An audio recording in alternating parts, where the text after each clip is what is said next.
اعوذ باللہ من الشیطان الرجیم بسم اللہ الرحمن الرحیم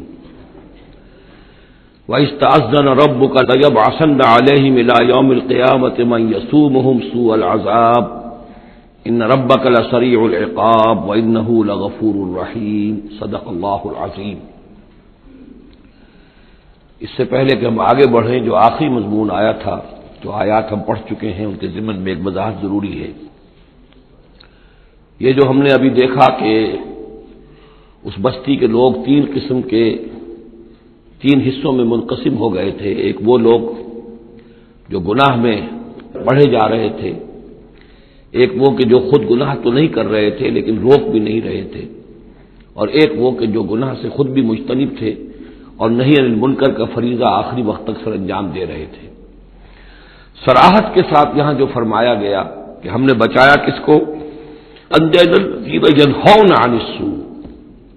بچایا ہم نے ان کو کہ جو روک رہے تھے بدی سے۔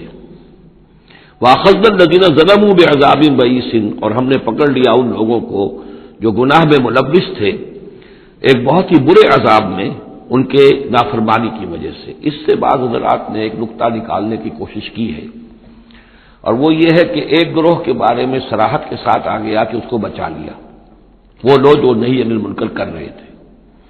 ایک گروہ جس کے بارے میں صراحت سے کہا گیا کہ اس پر عذاب آیا، وہ ہے جو گناہ میں ملوث تھے۔ گویا کہ درمیانی گروہ جو ہے اس کے بارے میں یہاں سکوت اختیار کیا گیا ہے۔ ان کو ایک طرح سے امید دلائی جا رہی ہے کہ جو لوگ گناہ سے مجتنب رہیں گے، اگر وہ خود گناہ میں ملوث نہیں ہوئے ہیں تو اس عذاب سے کہ دنیا میں آتا ہے اس سے وہ بچا لیے جائیں گے۔ اور یہ بہت بڑی غلط فہمی ہے۔ یہ ایسی ہی بات ہے جیسے کہ میں نے آپ کو بتایا تھا سورہ مائدہ کے پڑھتے ہوئے کہ جو آیت مبارکہ تھی کہ علیکم انفسکم لا یضرکم من ضل اذا اہتدیتم، تو حضرت ابوبکر رضی اللہ تعالیٰ عنہ کو خطبہ ارشاد فرمانا پڑا کہ لوگوں تم اس آیت سے بالکل غلط نتیجہ نکال رہے ہو۔ اس کا یہ مطلب نہیں ہے کہ دعوت اور تبلیغ اور امر بالمعروف اور نہی عن المنکر تمہاری ذمہ داری نہیں ہے، بلکہ مطلب یہ ہے کہ تم اپنا سب کچھ کر لو، زور لگا لو سمجھانے کا، امر بالمعروف کا، نہی عن المنکر کا، پھر بھی اگر کچھ لوگ اڑے رہے کفر پر اور گناہ پر تو پھر تم پر کوئی وبال نہیں ہے۔ اصل مفہوم یہ ہے، لیکن اس سے انسان جو ہے چاہتا ہے ذمہ داری سے فرار، تو اس کے لیے جہاں کہیں بھی اسے بہانہ ملتا ہے اس قسم کے وہ نقطے تراشتا ہے۔ یہاں یہ سمجھ لیجئے کہ اصل میں نہی عن المنکر نہ کرنا بھی تو جرم ہے۔ فَأَخَذْنَا الَّذِينَ ظَلَمُوا، جو لوگ ظلم کر رہے تھے، ایک دوہرا ظلم کر رہے تھے کہ گناہ میں ملوث بھی تھے، اور دوسرے وہ لوگ تھے کہ جو اگرچہ ملوث نہیں تھے لیکن یہ کہ وہ روک نہیں رہے تھے۔ نہ روکنے کا جرم جو ہے یہ تو موجود ہے۔ اگر نہی عن المنکر فرض ہے، اگر یہ ذمہ داری ہے، تو نہ روکنا جو ہے یہ خود اپنی جگہ پر ایک جرم ہے۔ اس کے لیے میں آپ کو اصل میں ایک حدیث سنا دینا چاہتا ہوں، جو حدیث اس معاملے میں میں سمجھتا ہوں کہ آخری اور نص قطعی کی حیثیت رکھتی ہے، اور یہ حدیث جو ہے مولانا اشرف علی تھانوی رحمۃ اللہ علیہ نے خطبات جمعہ جو مرتب کیے ہیں ان میں اس حدیث کو شامل کیا ہے، اور یہ حدیث قدسی ہے۔ اوحى اللہ عز وجل الی جبرائیل علیہ الصلوۃ والسلام ان اقلب مدینہ کذا وکذا باہلھا، اللہ تعالیٰ نے وحی کی حضرت جبرائیل کو کہ فلاں فلاں شہروں کو تلپٹ کر دو، الٹ دو، جیسے کہ عمورہ اور صدوم کے شہروں کے بارے میں حکم آیا۔ قال فقال، حضور فرماتے ہیں اس پر حضرت جبرائیل نے عرض کیا بارگاہ خداوندی میں،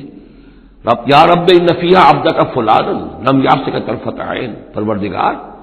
اس میں تو تیرا فلاں بندہ بھی ہے جس نے کبھی پلک جھپکنے جتنی دیر بھی معصیت میں نہیں گزاری، گناہ سے اتنا پاک صاف، نگاہ کا ادھر سے ادھر ہو جانا، اتنا وقت بھی کبھی معصیت میں صرف نہیں کیا، تو کیا اس پر بھی الٹ دوں؟ قال فقال، حضور نے فرمایا، اس پر اللہ تعالیٰ نے ارشاد فرمایا اقلبھا علیہ وعلیہم، الٹو اس بستی کو، پہلے اس پر پھر دوسروں پر۔ وجہ کیا ہے؟ فإن وجہہ لم یتبعر فی ساعۃ قط، اس کے چہرے کا رنگ میری غیرت کی وجہ سے کبھی متغیر نہیں ہوا۔ یہ خود تو گناہ سے بچا رہا لیکن گناہ پھیلتے رہے، شریعت کی دھجیاں بکھرتی رہیں، اللہ تعالیٰ کے احکام کا مذاق اڑایا جاتا رہا، اور یہ اپنے دھندے میں لگا رہا، کاروبار میں لگا رہا، یا اپنے نوافل میں لگا رہا، مراقبوں میں لگا رہا، ذکر اذکار میں لگا رہا، تو یہ دوسروں سے بڑھ کر مجرم ہے۔ اقلبھا علیہ وعلیہم، الٹو اس بستی کو، پہلے اس پر پھر دوسروں پر۔ فإن وجهه لم يتبعر فيه ساعة قط۔ اور دوسرے یہ کہ قرآن مجید میں سورہ انفال اب بہت قریب آ گئی ہے، اب پڑھیں گے جلد ہی، وہ آیت مبارکہ بھی نص قطعی ہے قرآن کے حوالے سے، یہ تو حدیث کے حوالے سے ہوئی۔ قرآن مجید میں فرمایا گیا واتقوا فتنة لا تصيبن الذين ظلموا منكم خاصة۔ اس دنیا میں جب کوئی اجتماعی سزا آتی ہے، کسی قوم کے اندر بحثیت مجموعی جب منکرات پھیل جائیں، تو جب سزا آتی ہے تو پھر وہ صرف جو گناہ گار ہیں انہی کو اپنی لپیٹ میں نہیں لیتی، بلکہ وہ لوگ جو بچے ہوئے تھے وہ بھی لپیٹ میں آ جاتے ہیں۔ ہاں امید جو دلائی گئی ہے یہاں سے وہ یہ ہے کہ جو امر بالمعروف و نہی عن المنکر کی آخری حد تک، آخری وقت تک کوشش کرتے رہے ہوں، اللہ تعالیٰ ان کو بچا لے گا۔ اب آگے چلیے وَإِسْتَأْذَنَ رَبُّكَ، اور یاد کرو جب کہ آپ کے رب نے یہ اعلان کر دیا لَيَبْعَثَنَّ عَلَيْهِمْ، وہ لازماً اٹھاتا رہے گا ان پر، مسلط کرتا رہے گا ان پر اِلَى يَوْمِ الْقِيَامَةِ، قیامت کے دن تک ایسے لوگوں کو مَن يَسُومُهُمْ سُوءَ الْعَذَابِ، جو انہیں بدترین عذاب کے اندر مبتلا کرتے رہیں گے۔ ان ربک لسریع العقاب، یقیناً آپ کا رب سزا دینے میں بہت جلدی کرتا ہے۔ وَإِنَّهُ لَغَفُورٌ رَحِيمٌ، اور یقیناً وہ غفور بھی ہے رحیم بھی ہے۔ اللہ کی تو یہ دونوں شانیں ہیں، وہ عزیز ذو انتقام بھی ہے، سریع العقاب بھی ہے، لیکن وہ غفور اور رحیم بھی ہے۔ اب یہ آپ کا طرز عمل ہے کہ آپ اپنے آپ کو اس کی کس شان کا مستحق بناتے ہیں۔ اس آیت میں واقعہ یہ ہے کہ جس قانون کا ذکر ہو رہا ہے اللہ تعالیٰ کی طرف سے اس فیصلے کا، وہ ہماری نگاہوں کے سامنے ان کی پوری تاریخ، اس لیے کہ اس کے بعد آ رہا ہے وَقَطَّعْنَاهُمْ فِي الْأَرْضِ أُمَمًا، ہم نے انہیں زمین کے اندر منتشر کر دیا، فرقوں کے اندر اور قوموں کے اندر۔ یہ ڈایاسپورا جو ہے ان کا، جو سن 70 سے شروع ہوا ہے، سن 70 عیسوی میں جو رومن جنرل تھا ٹائٹس، اس نے سیکنڈ ٹیمپل کی جو حضرت عزیر علیہ السلام کے زمانے میں پھر دوبارہ ہیکل تعمیر ہوا تھا، اس کو شہید کیا۔ 1,33,000 یہودیوں کو ایک دن میں قتل کیا یروشلم میں، اور یہاں سے یہودیوں کو نکال باہر کیا، فلسطین سے نکال دیے گئے، تم اب فلسطین میں نہیں رہ سکتے۔ وہاں سے ان کا ڈایاسپورا شروع ہوا ہے، کوئی کہیں چلا گیا، کوئی کہیں چلا گیا، کوئی روس میں چلا گیا، کوئی یورپ میں چلا گیا، کوئی ہندوستان میں آ گیا، کوئی مصر میں آباد ہو گیا، کوئی اور دور دراز کے علاقوں میں۔ پھر جب یہ امریکہ دریافت ہوا ہے تو یہ امریکہ بھی چلے گئے، وہاں بھی جا کر آباد ہو گئے۔ تو یہ ان کا ڈایاسپورا کا پیریڈ ہے کہ جس میں یہ گویا کہ منتشر کر دیے گئے پوری زمین کے اندر، ان کی کوئی ایک جمعیت کہیں نہیں رہی، اور ہر جگہ ان سے نفرت تھی، شدید نفرت۔ بلکہ ان کے اوپر واقعہ یہ کہ یورپ میں تو بڑا ان کے اوپر ظلم بھی ہوتا تھا، جس طرح چاہتے تھے ان کو وہاں کے عیسائی جو ہیں، جیسا کہ میں بتا چکا ہوں کہ ان کو معلوم تھا کہ یہ جو جن کو ہم خدا مانتے ہیں حضرت عیسیٰ علیہ السلام، ان کو سولی پر چڑھوایا انہوں نے، اور انہوں نے کفر کیا، اور وہ حضرت مسیح علیہ السلام کی شان میں گستاخی کرتے ہیں، حضرت مریم کی شان میں گستاخی کرتے ہیں، تہمتیں لگاتے ہیں، لہذا وہ ان کے درمیان دشمنی رہی۔ اور اس کی آخری مثال اس صدی میں، یعنی دور کی تاریخ تو شاید ہمیں معلوم ہو کہ شاید فیری ٹیلز ہیں، یہ کوئی کہانیاں ہیں جو ہم سن رہے ہیں، اس صدی میں جو ہوا ہٹلر کے ہاتھوں 6 ملین 60 لاکھ یہودی ختم کیے اس نے، پورا مشرقی یورپ کا یہودی جو ہے کھینچ کھینچ کر وہاں سے پکڑ پکڑ کر، جہاں تک ہٹلر کی حکومت بنی تھی، جہاں تک اس کی جو گئے تھے فتوحات کا دائرہ، وہاں سے یہودیوں کو کھینچ کھینچ کر کنسنٹریشن کیمپ میں لایا گیا۔ پھر خاص مشینیں ایجاد کی گئی، خاص جو ہیں اس کے لیے ایسے بنائے گئے کہ ان کے لیے اب اتنے لوگوں کو قتل کریں گے تو دفن کہاں کریں، کیا کریں، how to dispose of the dead bodies. تو اسپیشل پلانٹ بنائے گئے کہ ایک بڑے سے ہال میں داخل ہو رہے ہیں، وہاں سارے کپڑے اتروا لیے تاکہ کپڑے بھی استعمال ہوں بعد میں۔ کہا یہ جاتا تھا کہ تمہارے کپڑوں میں جوئیں پڑ گئی ہیں تو جوؤں کو اس کو ڈیلاؤس کرنے کے لیے ضروری ہے کپڑے اتار کے آگے گیس کے اندر تاکہ وہ جوئیں ختم ہو جائیں گی۔ پھر ان کے بال اتروا لیتے تھے، عورتوں کے بال بھی شیو کر لیے، مردوں کے بھی، ان بالوں سے قالین بنائے انہوں نے جو نازیوں نے اپنے دفتروں میں بچھائے، ہیومن ہیئر کے قالین۔ پھر ان کو لے جا کر ایک گیس چیمبر کے اندر کے سب مر گئے۔ پھر اب وہ بڑے بڑے پٹے جیسے چلتے ہیں مشینیں، بڑے بڑی فیکٹریز کے اندر وہ پٹوں کے اوپر لاشیں چل رہی ہیں، پھر ان کا چورا ہو رہا ہے، جیسے کہ کہیں جو ہے وہ گھاس کاٹا جا رہا ہو یا کوئی اور چارہ جو ہے وہ کترا جا رہا ہو۔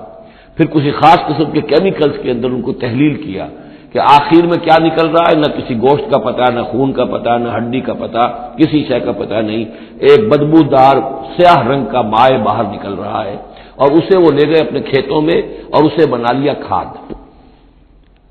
یہ کام اس صدی میں ہوا ہے، ہولوکاسٹ. اس میں زیادہ سے زیادہ یہ کہتے ہیں کہ یہ کوئی مبالغہ ہے 60 لاکھ کا، 40 لاکھ. تو 40 لاکھ بھی تو کم نہیں ہوتے، 40 لاکھ افراد کا اس طرح ختم ہو جانا. استأذن ربک لیبعثن علیہم الی یوم القیامہ. ان کا آخری وقت اب آنے والا ہے، وہ زیادہ دور نہیں ہے، لیکن اس سے پہلے جیسے شمع بجھنے سے پہلے بھڑکتی ہے، لہذا وہ ایک بھڑک ہے اس کی کہ جو یہودیوں کی ہے، اسرائیل ہے، ان کی طاقت ہے، ان کی قوت ہے، عربوں پر وہ چھائے ہوئے ہیں. اور واقعہ یہ ہے کہ مسلمان جس عذاب کے مستحق ہو چکے ہیں، اور ان میں سے عرب چونکہ ہمارے ہاں اونچے درجے کے، اس اعتبار سے امت کے اندر ان کا مقام اونچا درجے کا ہے کہ حضور عرب تھے، انہی کی زبان میں اللہ کی کتاب ہے، اور ان کی جو اللہ تعالیٰ کے دین کی طرف سے جو انہوں نے پیٹھ پھیری ہے، لہذا اس کی جو سزا انہیں مل رہی ہے وہ یہ ہے کہ ایک مغضوب علیہم قوم کے ہاتھوں ان کی تذلیل ہو رہی ہے، ان کے سامنے جھکنا پڑ رہا ہے. جن کے ساتھ کسی ایک کمرے میں کبھی بیٹھتے نہیں تھے، اب ان کے ساتھ گفت و شنید جو ہے اور ان کے ساتھ بغلگیر ہونے کی نوبت جو ہے وہ آئی ہے. اور ابھی جو کچھ ہونا ہے وہ خیر دوسری بات ہے، میں اس وقت میں نہیں جانا چاہتا. وہ آخری وقت بھی آئے گا کہ پھر جو ہے حضرت مسیح علیہ السلام ہی نازل ہوں گے، اور وہی چونکہ ان کی طرف رسول تھے، رسول اللہ بنی اسرائیل. تو آخری وہ عذاب ہلاکت کہ جو باقی 6 قوموں کا تو آ چکا. حضرت نوح علیہ السلام، حضرت نوح کے سامنے بیٹا جو ہے وہ غرق ہوا کہ نہیں ہوا، حضرت ہود، حضرت صالح، ان سب کے سامنے جو ہے ان کی قومیں ہلاک ہوئیں. تو اب حضرت مسیح کو اٹھا لیا گیا تھا، وہی آئیں گے اور انہی کے ہاتھوں یہ اپنے کیفر کردار کو پہنچیں گے اور ان کا ایک ایک بچہ ختم ہوگا. لیکن اس سے پہلے ان کے ہاتھوں مسلمانوں پر اللہ کے عذاب کے بڑے کوڑے برسیں گے. To add insult to injury کہ ایک یہودی قوم کے ہاتھوں، مغضوب علیہم قوم کے ہاتھوں پٹائی ہوگی، اور جو ہو رہی ہے. لیکن یہ کہ ابھی شدید تر صورت میں اس کا شروع ہونے والا ہے معاملہ. کوئی دنوں کی بات ہے کہ مسجد اقصی شہید کر دی جائے گی اور پھر ایک طوفان جو ہے مڈل ایسٹ میں شروع ہو جائے گا. وَإِسْتَأْذَنَ رَبُّكَ لَيَبْعَثَنَّ عَلَيْهِمْ إِلَىٰ يَوْمِ الْقِيَامَةِ مَن يَسُومُهُمْ سُوءَ الْعَذَابِ. یاد کرو جب کہ آپ کے رب نے یہ اعلان کر دیا تھا کہ وہ لازماً اٹھاتا رہے گا، مسلط کرتا رہے گا ان پر قیامت تک ایسے لوگوں کو جو انہیں بدترین عذاب میں مبتلا کرتے رہیں گے. ان ربک لسریع العقاب وانہ لغفور رحیم. وقطعناہم فی الارض، ہم نے متفرق کر دیا ان کو زمین میں، امماً، فرقے بن گئے، علیحدہ جماعتیں بن گئی، اور اب ان کے جھگڑے ہو رہے ہیں مختلف علاقوں سے جو لوگ آ کر اسرائیل میں آباد ہو رہے ہیں. اب ظاہر بات ہے سینکڑوں برس تک کچھ یہودی جو ہے روس میں رہے، ان کے اپنے کچھ مزاج اور بن گئے ہیں، ان کی شکلوں کے اندر بھی تبدیلی ہو گئی ہے، ان کی زبان بھی کچھ مختلف ہے. تو اب یہ اسرائیل کے اندر ان کے مابین تصادم ہوتا ہے. منہم الصالحون ومنہم دون ذلک، ان میں سے ہے کچھ لوگ جو صالح بھی ہیں، لیکن یہ کہ ان میں وہ بھی ہے کہ جو دوسری طرح کے ہیں اور طرح کے ہیں. بلوناہم بالحسنات والسیئات لعلہم یرجعون،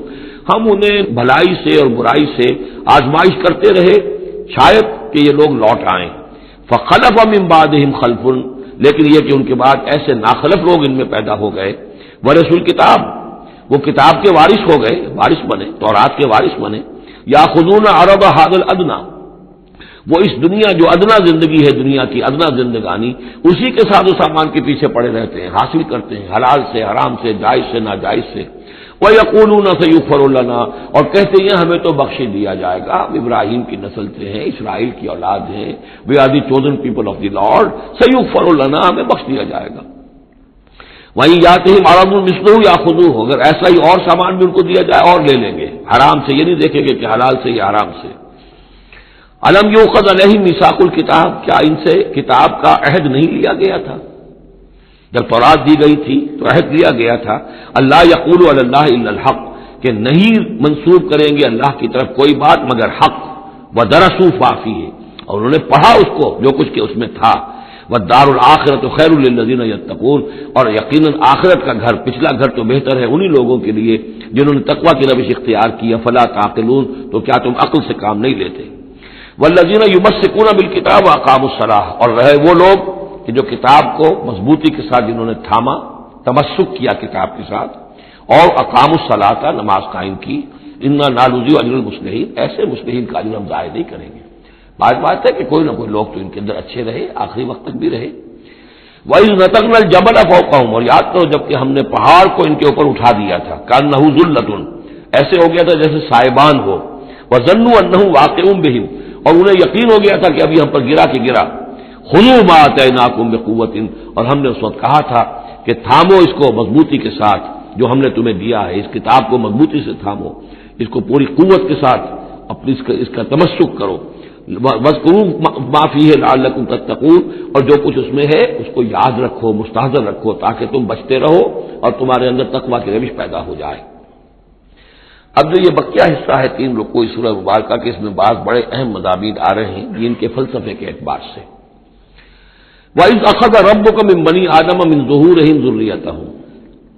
اور یاد کرو جبکہ نکالے اللہ نے، آپ کے رب نے، تمام بنی آدم کی پیٹھوں سے ان کی نسل کو۔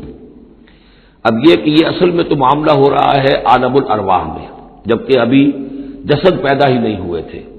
لیکن 2 ہی شکلیں ہو سکتی تھی، یا تو لوگوں کو یہ ساری بات پہلے بتائی گئی ہوتی، عالم ارواح ہے، پہلی تخلیق یہ ہے، دوسری تخلیق یہ ہے،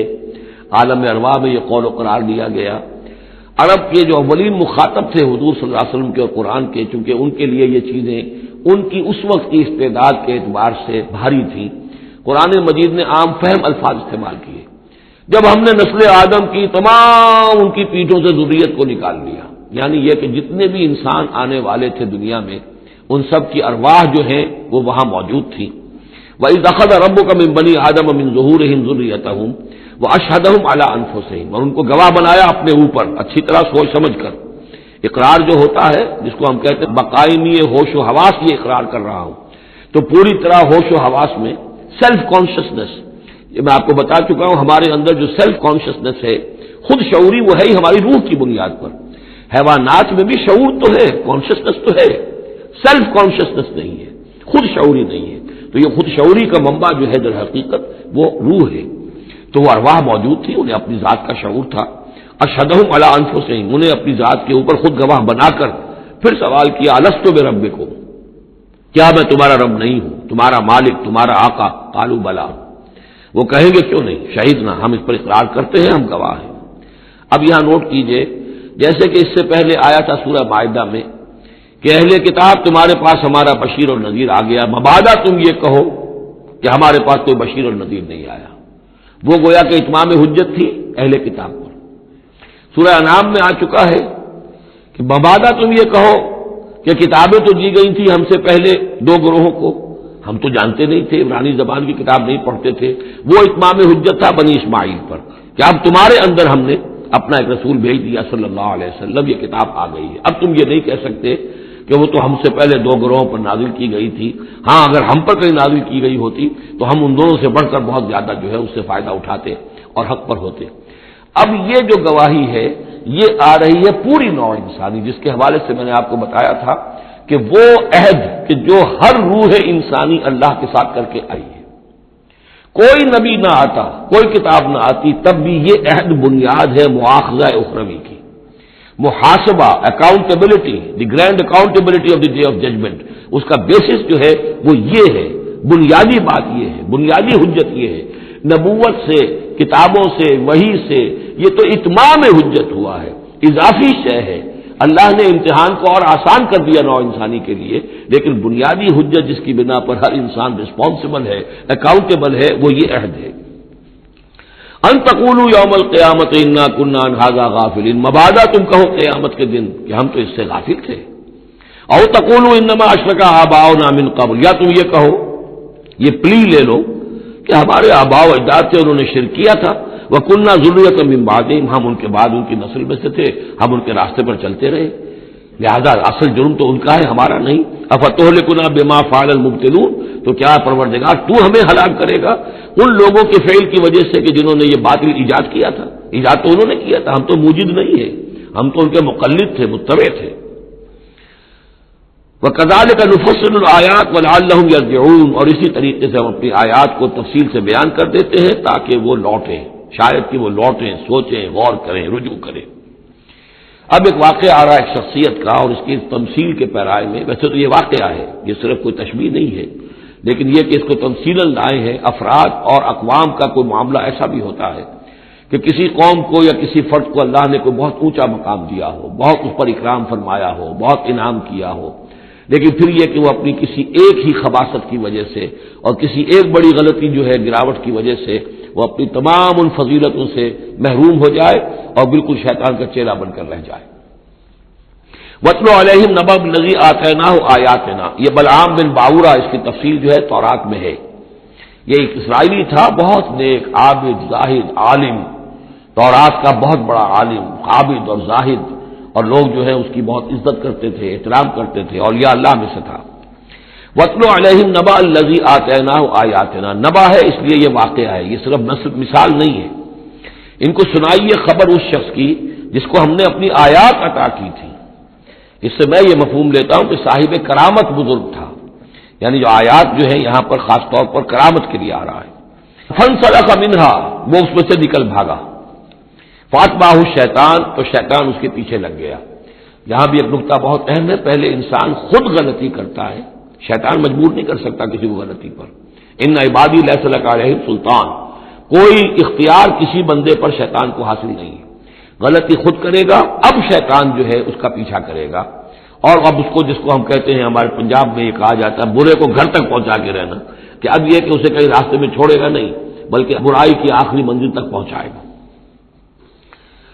وَاتْلُ عَلَيْهِمْ نَبَأَ الَّذِي آتَيْنَاهُ آيَاتِنَا فَانْسَلَخَ مِنْهَا فَأَتْبَعَهُ الشَّيْطَانُ فَكَانَ مِنَ الْغَاوِينَ، تو وہ ہو گیا گمراہوں میں۔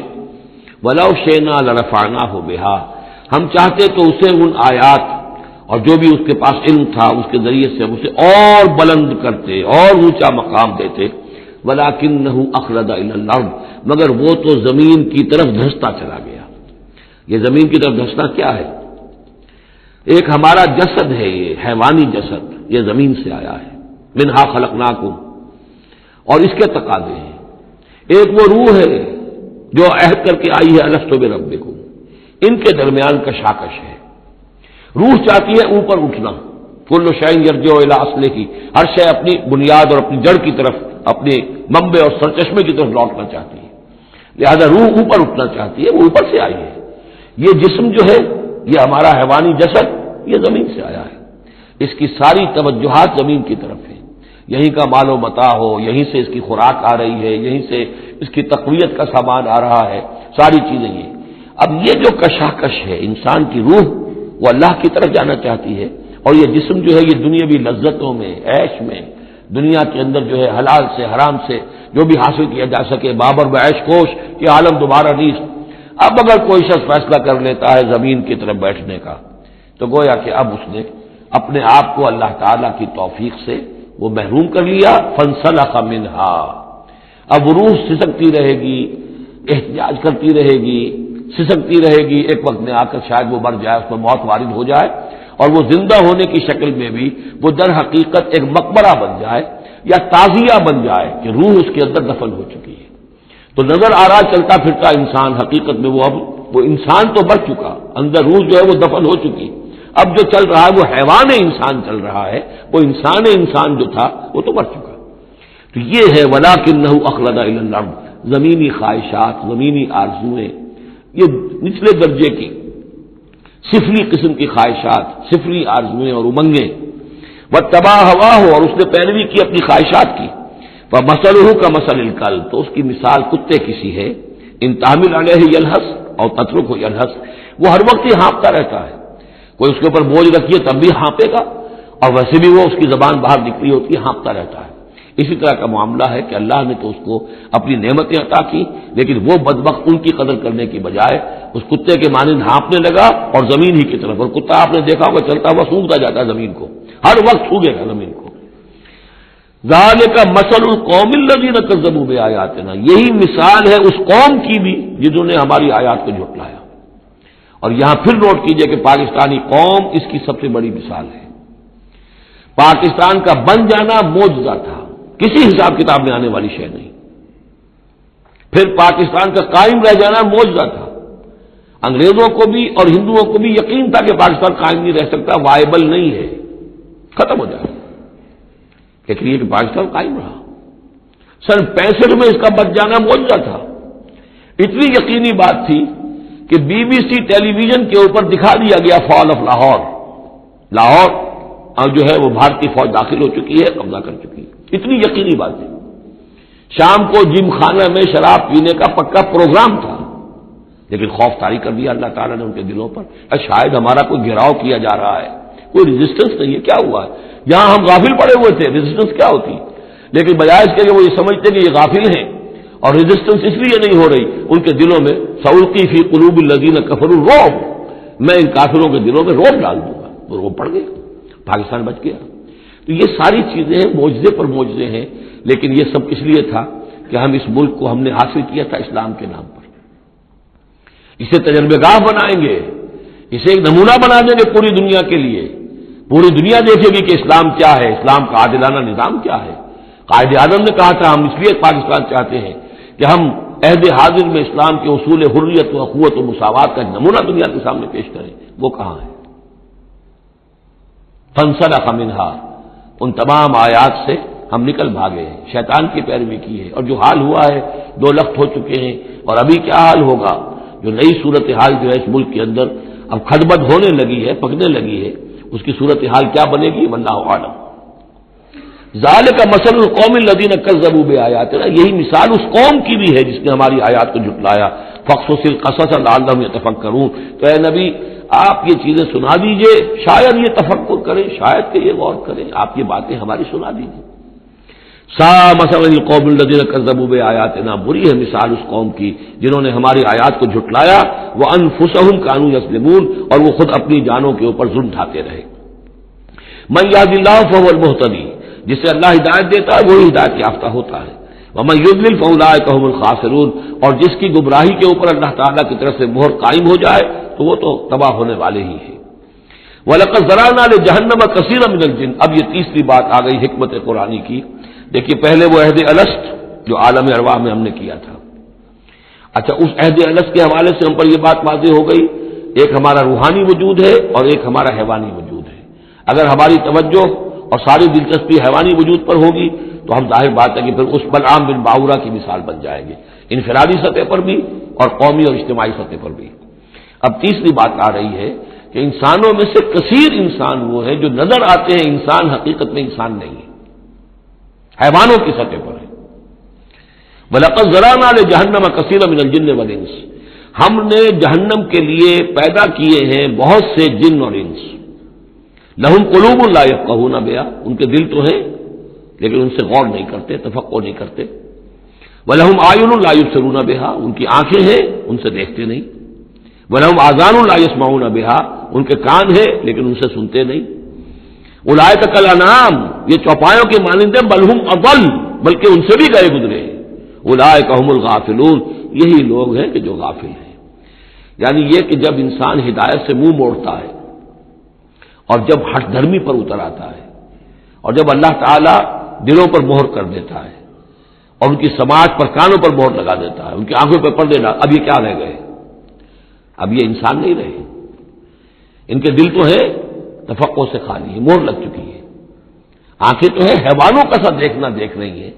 کتا بھی دیکھ لیتا ہے گاڑی آ رہی ہے مجھے بچنا ہے، انسان نے بھی دیکھ لیا، لیکن یہ دیکھنا حیوانی دیکھنا ہے۔ انسانی دیکھنا تو کچھ اور ہوتا ہے، کسی شے کو دیکھے اور اس کی حقیقت پر غور کرے۔ اہل نظر ذوق نظر خوب ہے، لیکن جو شے کی حقیقت کو نہ دیکھے وہ نظر کیا۔ لیکن یہ انسانی دیکھنا جو ہے، دیدن دیگر آموز سنیدن دیگر آموز، وہ دوسری قسم کا دیکھنا سیکھو، دوسری قسم کا سننا سیکھو۔ وہ سننا جو دل سے سنا جاتا ہے، وہ دیکھنا جو دل سے دیکھا جاتا ہے۔ لیکن جب ان کے دلوں پر مہر ہو گئی، ان کے کانوں پر مہر ہو گئی، ان کی آنکھوں پر پردے پڑ گئے، اب ان کا حال کیا ہے؟ لہم قلوب لا یفقہون بہا ولہم اعین لا یبصرون بہا ولہم آذان لا یسمعون بہا اولئک کالانعام بل ہم اضل، یہ چوپایوں کے مانند ہیں بلکہ ان سے بھی گئے گزرے۔ اس لیے کہ چوپایوں کو تو اللہ نے پیدا ہی اس لیول پر کیا تھا، ان کو پیدا کیا تھا بہت اونچے مقام پر۔ یہی سورۃ التین کا مضمون ہے، والتین والزیتون وطور سینین وہذا البلد الامین لقد خلقنا الانسان فی احسن تقویم ثم رددناہ اسفل سافلین، انسان پیدا کیا گیا اس بلند ترین مقام کے اوپر مسجود ملائک، لیکن پھر جب یہ گرتا ہے تو سب سے نچلوں میں سب سے نیچے ہوتا ہے۔ تو یہ وہ لوگ ہیں اولئک کالانعام بل ہم اضل اولئک هم الغافلون، یہی لوگ ہیں جو غافل ہیں، اس دنیا میں رہتے ہیں حیوانوں کی طرف، کھایا پیا چرا چگا اور جو ہے بس دنیا کی لذتیں اٹھائیں اور مر گئے، کچھ ہوش نہیں کہ کیوں ہم پیدا کیے گئے، کون ہمارا خالق ہے، کون ہمارا مالک ہے، زندگی کاہے کے لیے ہے، زندگی آمد برائے بندگی، زندگی بے بندگی شرمندگی، کو مرنے کے بعد کہیں کسی کے سامنے حاضری ہے، کوئی جواب نہیں، کچھ نہیں، کوئی ہوش نہیں۔ وَلِلَّهِ الْأَسْمَاءُ الْحُسْنَىٰ، اور تمام اچھے نام اللہ ہی کے ہیں، فادعوہ بہا، تو پکارو انہیں اس کے ذریعے سے، پکارو اللہ کو ان کے ذریعے سے۔ ایک نقطہ یہاں نوٹ کر لیجئے، قرآن مجید سے کہیں اللہ تعالیٰ کے لیے لفظ صفت ثابت نہیں ہوتا۔ ویسے حدیث میں ہے، میں صرف بیان کر رہا ہوں، قرآن میں نہیں۔ قرآن میں اللہ کے لیے لفظ آتا ہے نام، اسما، یہ سب اللہ کے نام ہیں۔ ویسے یہ کہ صفاتی نام ہے، یہ دوسری بات ہے، لیکن صفات کا لفظ جو ہے، صفت کا لفظ اللہ کے لیے ایجاباً مثبت طور پر قرآن میں کہیں نہیں آیا۔ نام ہے اللہ کے، اور نام جو ہے در حقیقت کسی ایک ہی شے کے 100 نام ہو سکتے ہیں۔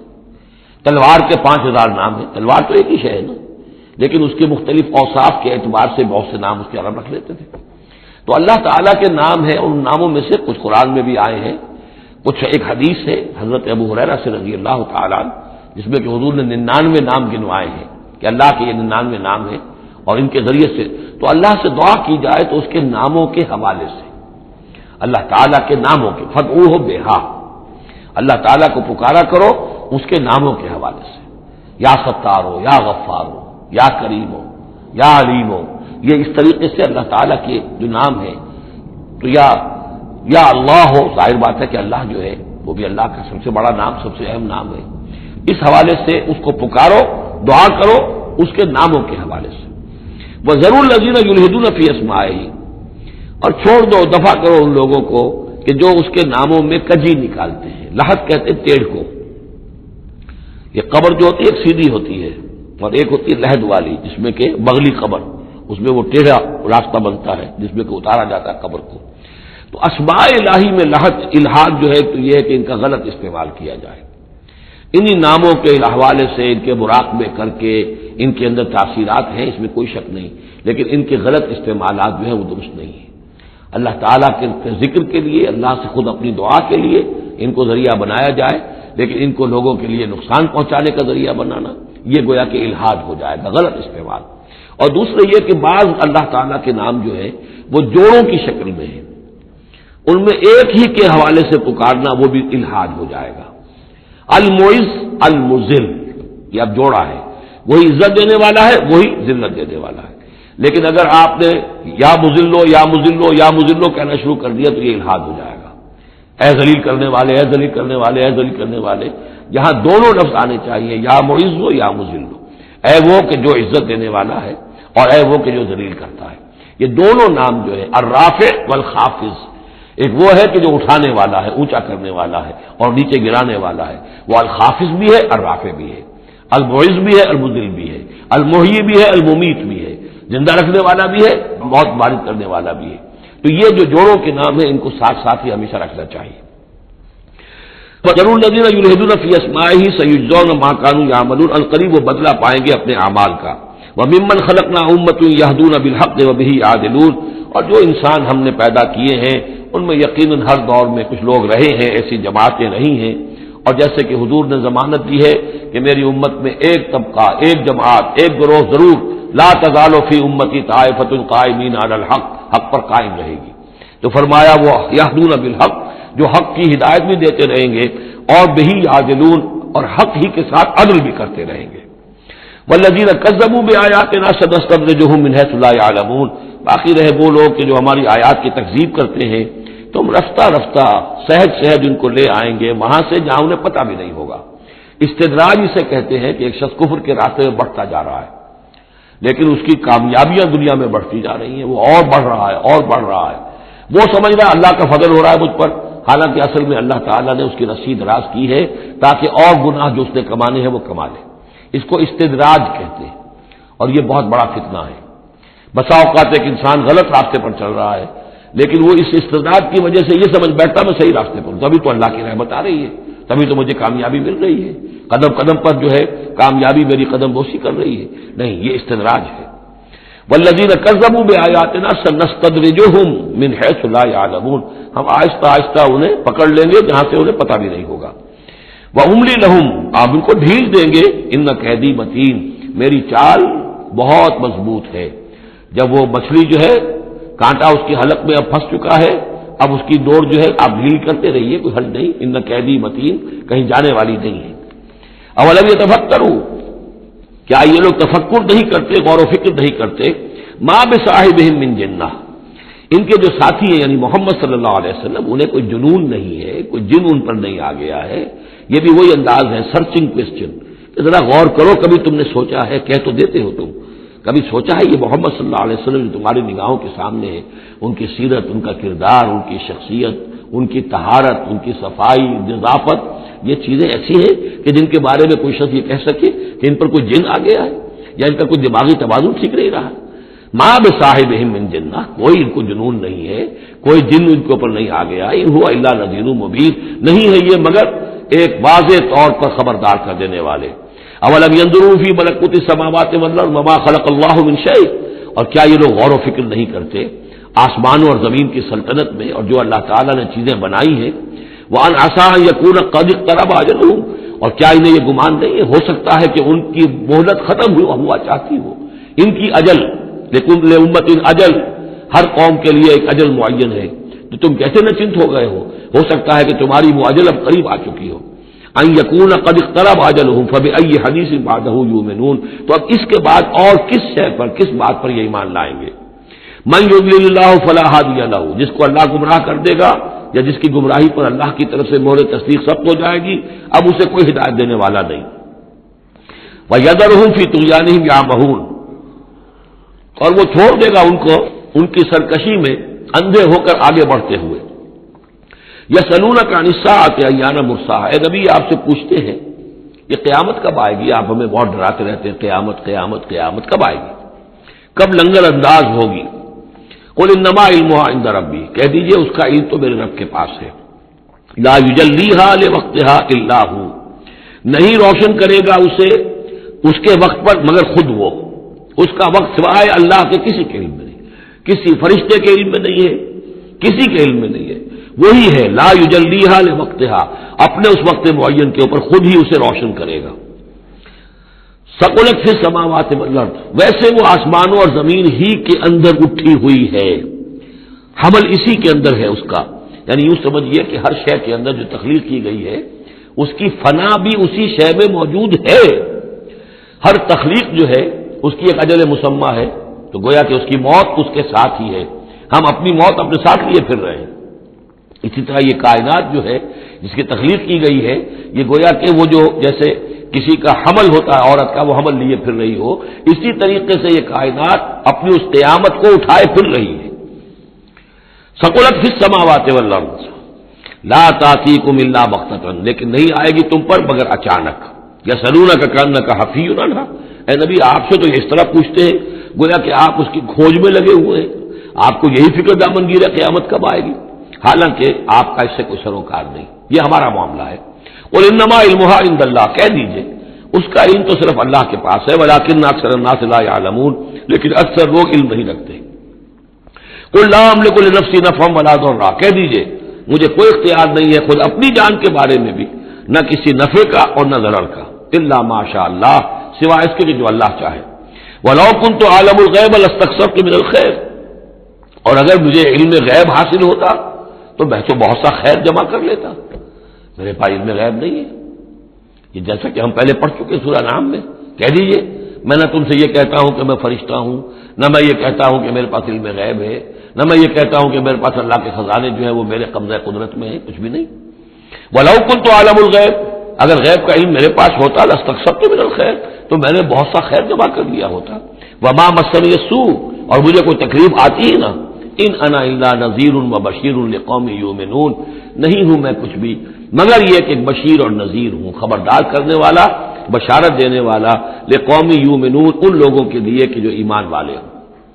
هو الذی خلقکم من نفس واحدۃ، وہی ہے جس نے تمہیں پیدا کیا ایک جان سے، وجعل منها زوجها، اور اسی سے بنایا اس کا جوڑا، لیسکن الیہا، تاکہ وہ سکون حاصل کرے اس کی طرف، اس کی طرف میں اشارہ کر چکا ہوں سورہ بقرہ میں بھی۔ وابتغوا ما كتب اللہ لک، کہ یہ جو معاملہ ہے شوہر اور بیوی کا، اس میں یہاں جہاں اولاد کا معاملہ ہے وہاں ایک تسکین بھی ہے، سکون بھی ہے۔ فلما تغشاها، تو جب شوہر ڈھانپ لیتا ہے اپنی بیوی کو، حملت، اور اسے حمل ہو جاتا ہے، حملا خفیفا، اور وہ ہلکا حمل ہوتا ہے، ابھی پتہ بھی نہیں چلتا کہ کوئی حمل ٹھہر گیا ہے، فمرت بہ، تو وہ اس کو لے کر چلتی پھرتی رہتی ہے۔ فلما اثقلت، جب بوجھل ہو جاتی ہے، دعوا اللہ ربہما، تو اب وہ دونوں اللہ کو پکارتے ہیں اپنے رب کو. لئن آتیتنا صالحا، اے اللہ اگر یہ بچہ تو ہمیں عطا کر دے گا صحت مند، صحیح، درست، ہر نک سکھ سے صحیح ہو، اس کے تمام اعضاء درست ہوں. لئن آتیتنا صالحا لنکونن من الشاکرین، تو ہم بڑا شکر ادا کریں گے، بڑا ہم تیرا احسان مانیں گے. فلما آتاہما صالحا، اور جب اللہ تعالیٰ نے انہیں عطا کر دیا درست بھلا چنگا بچہ، جعلا لہ شرکا، اب اس میں شریک ٹھہرا دیے. یہ فلاں بزرگ کے مزار پہ میں گئی تھی، ان کی نگاہ کرم ہوئی ہے، اور یہ فلاں جو ہے دیوی کی کرپا ہو گئی ہے کہ جس کی وجہ سے مجھے اولاد مل گئی ہے. دیا اللہ نے، اور اب یہاں پہ اس کے لیے دیوی اور دیوتا یاد آ گئے. فتعالى اللہ عما یشرکون، تو اللہ بہت بلند و بالا ہے ان کے شرک سے. ایشرکون ما لا یخلق شیئا وهم یخلقون، کیا وہ ان چیزوں کو شریک کر رہے ہیں اللہ کے ساتھ جو کوئی شے تخلیق کرتے ہی نہیں، وہ تو خود مخلوق ہے. فرشتے ہیں تو مخلوق ہیں، جنات ہیں تو مخلوق ہیں، انبیاء ہیں تو مخلوق ہیں، اولیاء اللہ ہیں تو مخلوق ہیں، تو خود مخلوق ہیں، سب کے سب مخلوق ہیں. ایشرکون ما لا یخلق شیئا وهم یخلقون ولا یستطیعون لهم نصرا ولا انفسهم ینصرون، نہ وہ ان کی مدد کر سکتے ہیں نہ وہ اپنی مدد پر قادر ہیں، وہ تو سب کے سب جو ہے اللہ کے بندے ہیں. ان تدعوهم الى الهدى، اب یہاں پر تدریجاً بات لائی جا رہی ہے ان کو کہ جو ان کے اصل جو ڈیٹیز ان کی ہیں، وہ تو سمجھتے ہیں دیویاں ہیں، دیوتا ہیں، وہ تو اوپر ہیں، وہ تو انویزیبل ہیں، ہم نے ان کے نام پر یہ بت تراش لیے ہیں. تو چاہے رادھا کرشنن ہو، چاہے کوئی اور فلسفی ہو، وہ کہے گا یہ کہ ہم ان بتوں کو نہیں پوج رہے، ہم بھی جانتے ہیں یہ پتھر ہے، پتھر کے سوائے میں کیا ہے، یہ نہ دیکھ سکتے ہیں نہ چل سکتے ہیں، پتھر ہے. لیکن عام طور پر ان کے ہاں آدمی جو ہے عوام کی سطح پر وہ پھر انہیں کو سمجھ بیٹھتا کہ یہی ہے،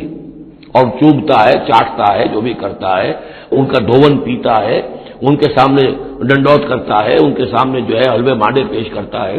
تو عوامی سطح پر ذہن میں یہی آ جاتا ہے کہ یہی ہے معبود جن کو کہ ہم پوج رہے ہیں، اور انہی کے اندر قدرت ہے ہماری مشکل کشائی کی.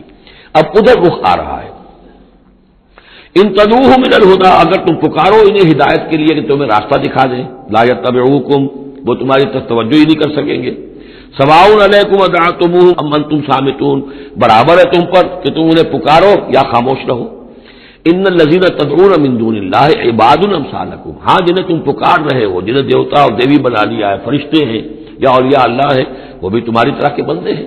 عباد امثالکم، وہ تمہاری طرح کے بندے ہیں. فادعوہم فلیستجیبوا لکم ان کنتم صادقین، تو پکارو ان کو اور پھر دیکھو اگر تم سچے ہو تو پھر ان کی طرف سے تمہیں کوئی جواب ملنا چاہیے،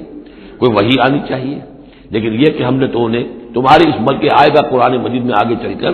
کہ وہ کہیں گے کہ ہم تو غافل تھے، ہمیں تو پتہ نہیں تھا کہ تم ہمیں پکارتے رہے، ہمیں ہماری دعائی دیتے رہے اور ہم سے مانگتے رہے،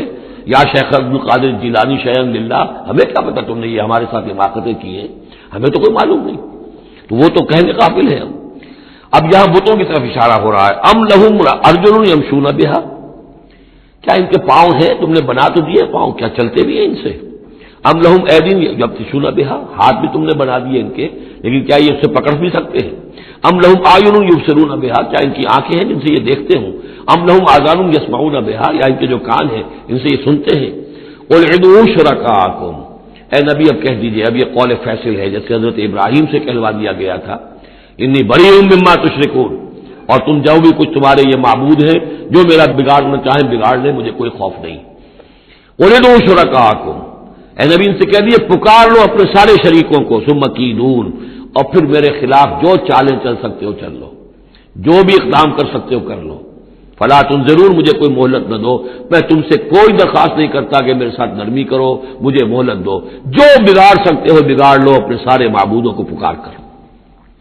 ان ولی اللہ الذی نزل الکتاب، میرا ولی، میرا پشت بنا، میرا مددگار، میرا حمایتی، میرا حفاظت کرنے والا وہ اللہ ہے جس نے یہ کتاب مجھ پر نازل کی. وَهُوَ يَتَوَلَّى الصَّالِحِينَ، اور وہ اپنے صالح بندوں کا ولی ہے، ان کا ساتھی ہے، مددگار ہے، پشت بنا ہے. وَالَّذِينَ تَدْعُونَ مِن دُونِهِ لَا يَسْتَطِيعُونَ نَصْرَكُمْ، جنہیں تم پکار رہے اس کو چھوڑ کر وہ تمہاری مدد کی استطاعت ہی نہیں رکھتے، ان کے اندر طاقت ہی نہیں ہے. وَلَا أَنفُسَهُمْ يَنصُرُونَ، نہ وہ اپنی جان بچا سکیں گے. وَإِن تَدْعُوهُمْ إِلَى الْهُدَى لَا يَسْمَعُوا، اگر تم انہیں ہدایت کے لیے پکارو کہ ہمیں کوئی ہدایت دے، جیسے ہم اللہ کو پکارتے ہیں اهدنا الصراط المستقیم، اهدنا الصراط المستقیم، تو وہ تو تمہیں لا يسمعوا، وہ سنتے ہی نہیں، تم پکارتے رہو. وَتَرَاهُمْ يَنظُرُونَ إِلَيْكَ وَهُمْ لَا يُبْصِرُونَ، اور تم سمجھتے ہو کہ وہ تمہیں دیکھ رہے ہیں جبکہ وہ دیکھتے ہی نہیں. خذ العفو وامر بالعرف، اے نبی صلی اللہ علیہ وسلم، اب یہ آخر میں پھر حضور سے خطاب، یہ اکثر مکی صورتوں میں ہوتا ہے، اختتام پر حضور سے التفات، خذ العفو، اے نبی عفو کو، درگزر کو تھام لیجئے، یعنی آپ ان سے زیادہ بحث میں، ان سے زیادہ کسی تلخی میں، کسی اس طرح کے معاملے میں الجھیے نہیں، معاف کیجئے، چھوڑیے ان کو، دفع کیجئے۔ خذ العفو وامر بالمعروف، اور بھلی بات کا حکم دیتے رہیے، جو بھی اچھی بات ہے اس کی طرف دعوت دیتے رہیے، آپ کا کام ہے دعوت دینا۔ وَأَعْرِضْ عَنِ الْجَاهِلِينَ، اور جو آپ سے الجھنا چاہیں ان سے اعراض کیجیے، خام خواہ، جیسے کہ آگے آئے گا سورہ فرقان میں، وَإِذَا خَاطَبَهُمُ الْجَاهِلُونَ قَالُوا سَلَامًا، جب جاہل الجھنا چاہتے ہیں ان عباد الرحمان سے، وہ کہتے ہیں سلام، ہم آپ سے لا نبتغي الجاہلین، ہم جاہلوں کے سر نہیں لگنا چاہتے، منہ نہیں آنا چاہتے۔ تو فرمایا آپ یہ تین الفاظ آئے ہیں، خذ العفو، یہ ایک داعی کے لیے بڑی بنیادی چیزیں ہیں، معاف کرتے رہنا، درگزر کرتے رہنا، وامر بالعرف، اور بھلی بات کا، اچھی بات کا حکم دیتے رہنا، وَأَعْرِضْ عَنِ الْجَاهِلِينَ، اور جو الجھنا چاہیں، جاہل ہو، جو جذباتی لوگ ہیں، مشتعل مزاج ہیں، ان سے اعراض۔ وَإِمَّا يَنزَغَنَّكَ مِنَ الشَّيْطَانِ نَزْغٌ، اور اگر کبھی کوئی چھوٹ لگ ہی جائے آپ کو شیطان کی طرف سے، نزع کھینچ لینا، نزع مس کر جانا، چھو جانا، چھوت، عین اور غین کا یہ فرق ہو گیا، یعنی یہ کہ کبھی آپ کو غصہ آئی جائے، آخر ظاہر بات ہے بربنائے طب بشری، کبھی غصہ آئی جاتا ہے، آخر آئی گیا تھا حضور کو غزوہ احد میں، کیف یہدی اللہ قوما خضموا وجہ نبیہم بالدم، کیسے اللہ ہدایت دے گا اس قوم کو جس نے اپنے نبی کے چہرے کو خون سے رنگ دیا، غصہ آ گیا تھا۔ لیس لک من الامر، اے نبی آپ کے ہاتھ میں اختیار نہیں ہے، ہدایت اور ضلالت کا اختیار ہمارے ہاتھ میں ہے۔ اسی طریقے سے اے نبی اگر کبھی غصہ آ جائے، فرمایا وَإِمَّا يَنزَغَنَّكَ مِنَ الشَّيْطَانِ نَزْغٌ فَاسْتَعِذْ بِاللَّهِ، فوراً اللہ کی پناہ طلب کرو، إِنَّهُ سَمِيعٌ عَلِيمٌ، اور یہ پھر آگے چل کر حامیم السجدہ میں بھی آیت آئے گی، إِنَّهُ هُوَ السَّمِيعُ الْعَلِيمُ، یقیناً وہی ہے سب کچھ سننے والا اور سب کچھ جاننے والا۔ إِنَّ الَّذِينَ اتَّقَوْا إِذَا مَسَّهُمْ طَائِفٌ مِّنَ الشَّيْطَانِ تَذَكَّرُوا، اور یہی روش ہے تقوی والوں کی، جن لوگوں کے اندر تقوی ہوتا ہے، جب ان پر کوئی گزر ہو جاتا ہے شیطان کے کسی سائے کا، اذا مسہم طائف من الشیطان، شیطان کا کوئی ان کے اوپر گزر ہو گیا، کوئی سایہ پڑ گیا، تذکروا، فوراً وہ چوکنے ہو جاتے ہیں، فوراً ہوش میں آ جاتے ہیں کہ یہ کیا ہوا، ہم پر کچھ اثر پڑ گیا تھا، کچھ عارضی طور پر کچھ غفلت سے طاری ہو گئی تھی، جیسے کہ خود حضور فرماتے ہیں صلی اللہ علیہ وسلم، انہ لیغان علی قلبی، میرے دل پر بھی کبھی کبھی حجاب سا آ جاتا ہے، وَإِنِّي لَأَسْتَغْفِرُ اللَّهَ 70 مرة فی کل یوم، اور میں روزانہ 70 مرتبہ اللہ سے استغفار کرتا ہوں۔ لیکن یہ سمجھ لیجئے کہ ہمارے دل کے اوپر حجاب وہ بہت اور شے ہے، اور حضور کے قلب مبارک پر حجاب، آپ کے قلب مبارک کا حجاب جو ہے وہ ہماری 100 حضوریوں، لاکھوں حضوریوں سے بڑھ کر جو ہے وہ حضوری کے درجے میں ہوگا، لیکن جو انٹینسٹی ہے، جو تعلق مع اللہ کی انٹینسٹی ہے، اس میں ذرا سی کمی بھی آ گئی ہے، تو اس سے حضور نے تعبیر کیا کہ میرے بھی دل پر کبھی کبھی حجاب آ جاتا ہے، انہ لیغان علی قلبی، انٹینسٹی تو کم ہو گئی نا، یہ بجلی جس پاور کی ہے ذرا سی کم ہو جائے گی تو ایک دفعہ تو آپ کو محسوس ہوگا اندھیرا ہو گیا، حالانکہ بجلی ہے، روشنی ہے، اندھیرا نہیں ہوا ہے، لیکن اس کی پاور کم ہوئی ہے۔ تو فرمایا کہ انہ لیغان علی قلبی وانی لاستغفر اللہ 70 مرة فی کل یوم۔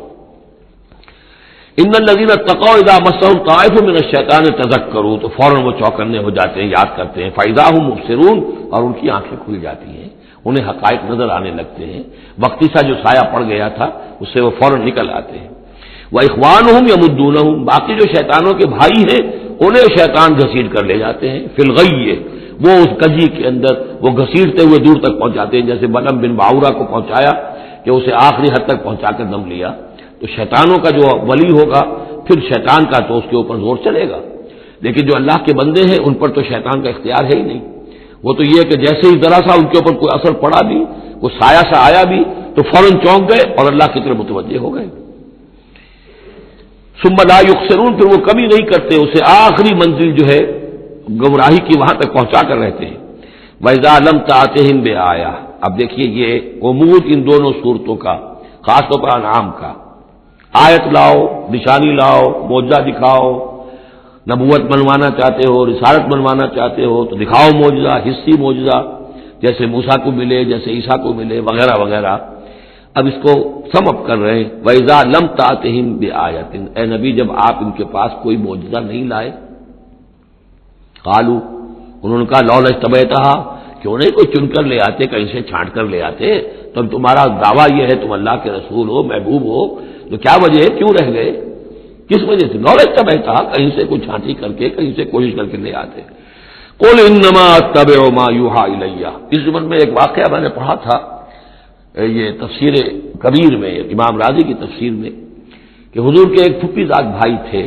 اگرچہ وہ ایمان نہیں لائے تھے، لیکن حضور سے ہمدردی رکھتے تھے، ساتھ رہتے تھے، تعاون کرتے تھے، جہاں کہیں حضور جاتے تھے، دل میں نرمی تھی ان کے، اور امید تھی حضور کو کہ ایمان لے آئیں گے۔ لیکن جب آخری معاملہ یہ ہوا کہ جو سرداران قریش تھے، انہوں نے گویا کہ ان کے اپنے زوم میں انہوں نے حجت قائم کر دی، اے نبی یہ معجزہ دکھا دو، اے محمد چلو مان لیں گے، چلو یہ نہیں دکھا سکتے یہ دکھا دو، یہ نہیں دکھا سکتے یہ دکھا دو، وہ سب سورہ بنی اسرائیل میں آئے گا۔ تو جب یہ ساری باتیں حضور نے کرنی میرے اختیار میں نہیں ہے، یہ تو اللہ تعالیٰ کا فیصلہ ہے، اللہ جب چاہے گا دکھائے گا، میرے اختیار میں نہیں ہے، تو پھر وہاں سے حضور جب اٹھے سب وہاں تو شور مچ گیا، پھر ظاہر بات ہے کہ وہ تو تالی پٹ گئی ہوگی کہ بس رہ گئے ان کی، اب تو یہ تو ہمارے جو عوام ہیں انہوں نے کہا ہوگا کہ ہمارے سردار تو جیت گئے، اس لیے کہ یہ تو ناکام رہ گئے، انہوں نے تو آخری درجے میں کہہ دیا یہ نہیں دکھا سکتے یہ دکھا دو، یہ نہیں دکھا سکتے یہ دکھا دو، یہ معجزہ نہیں تو یہ دکھا دو، یہ نہیں تو یہ دکھا دو، کوئی بھی نہیں دکھا سکتے۔ تو اس کے بعد جب حضور کے ساتھ وہاں سے حضور دل گرفتہ ہو کر اٹھے اور آئے تو ساتھ وہ پھپھی زاد بھائی بھی تھا، اس نے کہا کہ محمد آج تو آپ کی قوم نے آپ پر حجت قائم کر دی ہے، اب میں آپ کا ساتھ نہیں دے سکتا۔ یعنی یہ ہے کہ جو اثر پڑتا تھا لوگوں کے اوپر کہ اب تو حجت آپ پر قائم ہے، تو جس کو میں نے کہا تھا سورہ انعام کا وہ مقام کہ ان کان کبر علیک اعراضهم فإن استطعت فتبتغي نفقا في الارض او سلما في السماء فتأتيهم بآية، اے نبی اگر آپ پر بہت بھاری گزر رہا ہے، شاق گزر رہا ہے ان کا اعراض، تو اگر آپ میں طاقت ہے تو کہیں زمین میں سرنگ لگا لیجئے، کہیں آسمان پر سیڑھی لگا لیجئے، اور کہیں سے جہاں سے آپ لا سکتے ہو لے آئیے، ہم نہیں دکھائیں گے۔ تو واقعہ یہ ہے کہ انسان اس کو اپنے اوپر طاری کرے، اس صورتحال میں ویژولائز کرے اپنے آپ کو، تو کس قدر ضیق میں اس وقت محمد رسول اللہ صلی اللہ علیہ وسلم کی شخصیت آ چکی تھی۔ وَإِذَا لَمْ تَأْتِهِمْ بِآيَةٍ، اور جب آپ نہیں لائے ان کے پاس کوئی نشانی، قَالُوا لَوْلَا اجْتَبَيْتَهَا، کیوں نہیں لے آئے کہیں سے؟ قُلْ إِنَّمَا أَتَّبِعُ مَا يُوحَىٰ إِلَيَّ، کہہ دیجئے میری حیثیت تو صرف یہ ہے کہ میں پیروی کر رہا ہوں اس کی کہ جو میری طرف وحی کی جا رہی ہے، اس سے بڑا میں نے دعویٰ نہیں کیا، نہ خدائی کا، نہ کوئی علم غیب کا دعویٰ کیا، نہ میں نے یہ کہا کہ اللہ کے خزانے میرے دستے تصرف میں ہیں، میں نے کوئی دعویٰ نہیں کیا۔ ھذا بصائر من ربکم، اور یہ تمہارے رب کی طرف سے بصیرت افروز باتیں ہیں جو میں تمہارے سامنے پیش کر رہا ہوں، میں خود پیروی کر رہا ہوں اس کی اور تمہارے سامنے پیش کر رہا ہوں۔ وہدی ورحمۃ لقوم یؤمنون، اور یہ ہدایت ہے اور رحمت ہے ان لوگوں کے حق میں جو ایمان لانے والے ہیں۔ وَإِذَا قُرِئَ الْقُرْآنُ فَاسْتَمِعُوا لَهُ وَأَنصِتُوا، اور جب قرآن پڑھا جا رہا ہو تو تم اسے پوری توجہ سے سنا کرو۔ سمع یسمع کے معنی سننا، اور استمع یستمع پوری توجہ کے ساتھ، ارتکاز توجہ کے ساتھ سننا، کان لگا کر، کان دھر کر سننا۔ وَأَنصِتُوا، اور خود خاموش رہا کرو۔ اسی آیت کو دلیل بناتے ہیں وہ حضرات جو یہ سمجھتے ہیں کہ امام کے پیچھے جہری قرأت میں پڑھنا نہیں چاہیے، اس لیے کہ ظاہر بات ہے کہ جب امام پڑھ رہا ہے تو آپ کو پوری توجہ سے امام کی قرأت کو سننا چاہیے، خود پڑھنے کی طرف توجہ کریں گے تو پھر اس کے سننے کی طرف توجہ جو ہے وہ نہیں رہے گی۔ اور یہاں خاص حکم بھی ہے انصتوا، خود خاموش رہو، لعلکم ترحمون، تاکہ تم پر رحم کیا جائے۔ واذکر ربک فی نفسک تضرعا وخیفا ودون الجہر من القول بالغدو والآصال، اور اپنے رب کو یاد کرتے رہا کرو اپنے جی ہی جی میں، تضرعا عاجزی کرتے ہوئے، گڑ گڑاتے ہوئے۔ اس عاجزی اور گڑ گڑانے کی انتہا ہے وہ دعا جو میں نے نقل کی ہے، جو مسلمانوں پر قرآن مجید کے حقوق کے نام سے میرا کتاب چاہے اس کے آخر میں مقام عبدیت، اللہم انی عبدک وابن عبدک وابن امتک فی قبضتک ناصیتی بیدک ماضٍ فی حکمک عدل فی قضاؤک، اے اللہ میں تیرا بندہ ہوں، غلام ہوں، میرا باپ بھی تیرا بندہ اور غلام تھا، میری ماں تیری ادنا کنیز تھی، میں تیرے قبضہ قدرت میں ہوں، میرے پورے وجود میں تیرا ہی حکم جاری و ساری ہے، اور تو جو بھی میرے بارے میں فیصلہ کرے عدل فی قضاؤک، وہ یقیناً حق پر اور عدل پر مبنی ہے۔ یہ عاجزی۔ اسألوک بکل اسم هو لک، میں تجھ سے درخواست کر رہا ہوں تیرے ہر نام کے حوالے سے تیرا ہے، علمتہ احد من خلقک، جو تو نے کسی اپنی مخلوق کو سکھایا، او انزلتہ فی کتابک، یا اپنا نام تو نے اپنی کسی کتاب میں نازل فرمایا، اب استاثرت بہ فی مکنون الغیب عندک، یا اپنے اس نام کو تو نے اپنے پاس ہی غیب میں ہی کہیں چھپا کر رکھا ہوا ہے، خزانہ بنایا ہوا ہے۔ میں ان تمام ناموں کے حوالوں سے کے حوالے سے واسطے سے آپ سے درخواست کرتا ہوں ان تجعل القرآن ربیع قلبی ونور صدری وجلاء حزنی وذہاب ہمی وغمی، قرآن کو میرے سینے کا نور بنا دے، میرے دل کا سرور بنا دے، میرے تفکرات کا ازالے کا ذریعہ بنا دے، میرے غموں کا اور تفکرات اور جو بھی پریشانیاں ہیں ان کے ازالے کا ذریعہ بنا دے۔ یہ ہے دعا محمد رسول اللہ کی۔ اب خاص طور پر چونکہ آیت پہلے آ گئی تھی وَإِذَا قُرِئَ الْقُرْآنُ فَاسْتَمِعُوا لَهُ وَأَنصِتُوا، تو اسی کے حوالے سے یہ دعا جو ہے یہ خاص طور پر جو ہے مسلمانوں پر قرآن مجید کے حقوق اور کیا عظمت قرآن کی ہے کہ اللہ تعالیٰ سے جو سوال کر رہے ہیں حضور کہ قرآن کو التجعل القرآن ربیع قلبی ونور صدری، میرے سینے کا نور، میرے دل کی بہار بنا دے۔ وَاذْكُرْ رَبَّكَ فِي نَفْسِكَ تَضَرُّعًا وَخِيفَةً، اور یاد کرتے رہا کرو اپنے رب کو اپنے جی میں گڑ گڑاتے ہوئے عاجزی کے ساتھ، اور خیفہ خوف کے ساتھ، دون الجہر من القول، اور بلند آواز سے نہیں پست آواز سے۔ لیکن یہ ضرور ہے کہ آدمی دعا مانگے تو ایسے مانگے کہ خود سن لے۔ اس میں یہ ہوتا ہے کہ ایک تو دعا وہ مانگ رہا ہے، ایک اس کی سماعت بھی اس دعا سے استفادہ کرتی ہے۔ نماز میں بھی اگر اکیلا انسان نماز پڑھ رہا ہو تنہا، تو جو رکعتیں ہیں چاہے سری بھی ہوں ان کو ایسا ضرور پڑھے کہ جیسے خود وہ سن رہا ہے، اس حد تک جو ہے تاکہ وہ نماز میں جو پڑھ رہا ہے اس کے ساتھ اس کی سماعت بھی اس سے مستفید اور مستنیر ہوتی چلی جائے۔ بالغدو والآصال، اور یہ آپ ذکر کرتے رہے اللہ کا اپنے جی میں عاجزی کے ساتھ اور خوف کے ساتھ، اور یہ کہ زیادہ بلند آواز سے نہیں بلکہ پست آواز سے، صبح کے وقت بھی اور شام کے اوقات میں بھی۔ جیسے میں نے توجہ دلائی تھی سورہ نام کے شروع میں، نور ہمیشہ قرآن میں واحد آئے گا، ظلمات ہمیشہ جمع، اسی طرح غدو یہ ہمیشہ ایک، اور آصال اصیل کی جمع ہے یعنی شام کے اوقات، اور اس میں اشارہ ہے کہ صبح کی نماز ایک ہی ہے جو اللہ تعالیٰ نے فرض رکھی ہے، اور جیسے ہی لدلوک الشمس الی غسق اللیل، سورج ذرا ڈھلنا شروع ہوتا ہے، مغرب کی طرف ذرا اترنا شروع ہوتا ہے، وہاں سے لے کے پے بپے نمازیں ہیں، ظہر ہے، عصر ہے، مغرب ہے، عشاء ہے، تو یہ جو ہے یہ آصال جمع کا صیغہ ہے۔ بالغدو والآصال، غدو والآصال، ولا تکن من الغافلین، اور غافلوں میں سے نہ ہو جائیے۔ ان الذین عند ربک، یقیناً وہ بزرگ ہستیاں، وہ ملائکہ مقربین، وہ ملائے اعلیٰ جو اپنے رب کے پاس ہیں، مقربین ہیں، قریب ترین ہیں، وہ جس کے بارے میں امیر خسرو نے کہا ہے کہ خدا خود میر محفل بود اندر لامکاں خسرو، محمد شمع محفل بود شب جائے کہ من بودم۔ ایک لامکاں کی محفل وہ بھی ہے جہاں کا میر مجلس اللہ ہے، اور جہاں فرشتے ہیں، ملائکہ مقربین ہیں، اور محمد رسول اللہ روح محمدی وہاں گویا کہ چراغ اور شمع کی حیثیت سے ہے۔ تو ان الذین عند ربک لا یستکبرون عن عبادتہ، وہ جو اس کے قریب ترین ہیں وہ بھی اس کی عبادت سے استکبار نہیں کرتے، استکبار کی بنیاد پر عبادت سے دستکش نہیں ہوتے، وَيُسَبِّحُونَهُ، اور اس کی تسبیح کرتے رہتے ہیں، وہ لہو یسجدون، اور اس کے لیے سجدے کرتے رہتے ہیں۔ بارک اللہ لی ولکم فی القرآن العظیم ونفعنی وإیاکم بالآیات والذکر الحکیم۔